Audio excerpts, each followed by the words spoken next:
Hi, my name is Brianna Spicka, and I'm the director with Loveland Crisis Response Unit. And today I would love to speak to you about Esther. And we're going to look at two things with this biblical character, Esther. One is her strength, and the other is her courage. Now, in chapter 4 of Esther, and I encourage you to read the whole book of Esther, but really in chapter 4 is when we hear her voice. Prior to chapter 4, what we've read about Queen Esther is of her beauty, her lovely demeanor, desire to please, and her respectful devotion to Mordecai. She's pictured as this very meek and modest woman.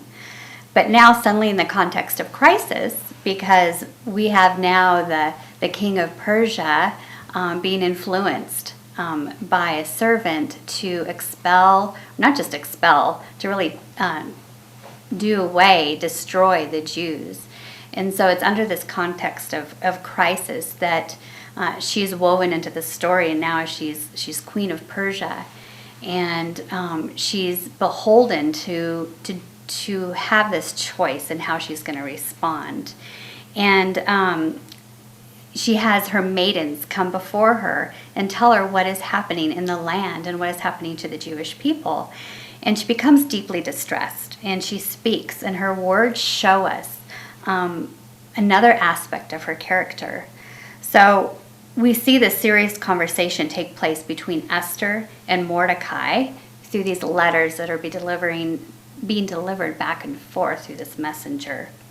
And she has two distinct responses in how she's going to react. And her first response is kind of no. She said, I can't do it. She appears reluctant. She appears unsure. And then Mordecai basically kind of forces Esther to realize that she has this position of privilege, and she has a position of responsibility also as a queen of Persia. So she's compelled to step out of her comfort zone, right? And she makes another choice. And the second response that she gives is, I will. So one thing we admire about Esther is her courage. In a time of crisis and uncertainty, she's found inner strength, and she rose to a challenge.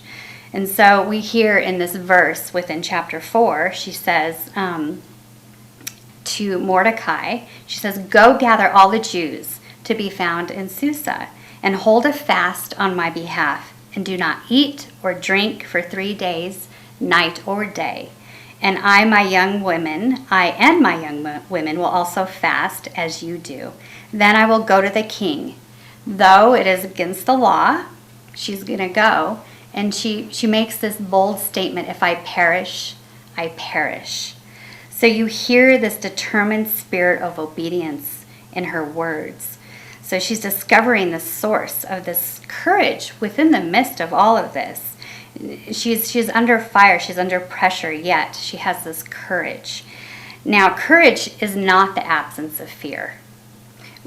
People that are bold and courageous, it doesn't mean that they're not fearful, but really what it is courage is the determination to act in spite of the fear.